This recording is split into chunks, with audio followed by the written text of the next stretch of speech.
ખેડૂત મિત્રો, સૌપ્રથમ આપણે સમજીએ કે હ્યુમિક એસિડ શું છે. હ્યુમિક એસિડ એક પ્રાકૃતિક પદાર્થ છે જે જમીનમાં રહેલા સડેલા છોડ, પાન અને જૈવિક પદાર્થમાંથી બને છે. તે જમીનની તાકાત વધારવામાં અને પોષક તત્વોને છોડ સુધી પહોંચાડવામાં ખૂબ મદદ કરે છે.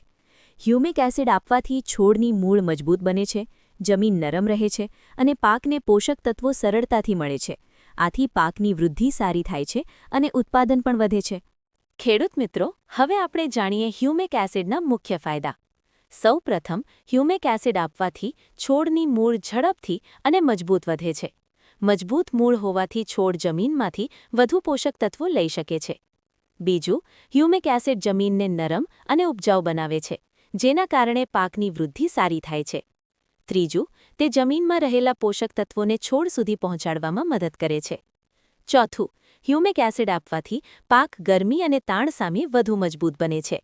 અને સૌથી મોટો ફાયદો એ છે કે હ્યુમિક એસિડના ઉપયોગથી પાકનું ઉત્પાદન વધે છે.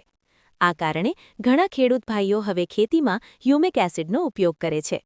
ખેડૂત મિત્રો, હવે આપણે સમજીએ સીવીડ શું છે. સીવીડ એક પ્રકારનું સમુદ્રમાં ઉગતું શેવાળ છે.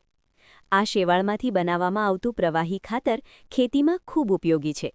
સીવીડમાં ઘણા પ્રાકૃતિક હોર્મોન, વિટામિન અને પોષક તત્વો હોય છે, જે છોડની વૃદ્ધિ વધારવામાં મદદ કરે છે. સીવીડનો સ્પ્રે કરવાથી પાક ઝડપથી વધે છે, પાંદડા લીલા અને મજબૂત બને છે. આ કારણે આજે ઘણા ખેડૂત ભાઈઓ પાકની સારી વૃદ્ધિ માટે સીવીડ એક્સ્ટ્રાનો ઉપયોગ કરે છે. ખેડૂત મિત્રો, હવે આપણે જાણીએ સીવીડના મુખ્ય ફાયદા. સૌપ્રથમ, સીવીડ આપવાથી છોડની વૃદ્ધિ ઝડપથી થાય છે અને છોડ વધુ મજબૂત બને છે. બીજું, સીવીડમાં રહેલા પ્રાકૃતિક હોર્મોનના કારણે પાકમાં વધુ ફૂલ અને ફળ આવે છે. ત્રીજું, સીવીડનો સ્પ્રે કરવાથી પાંદડા લીલા અને તંદુરસ્ત રહે છે, જેના કારણે પાક સારી રીતે વધે છે. ચોથું, સીવીડ પાકને ગરમી, તાણ અને ખરાબ પરિસ્થિતિ સામે મજબૂત બનાવે છે. અને સૌથી મહત્વનો ફાયદો એ છે કે સીવીડના ઉપયોગથી પાકનું ઉત્પાદન અને ગુણવત્તા બંને વધે છે.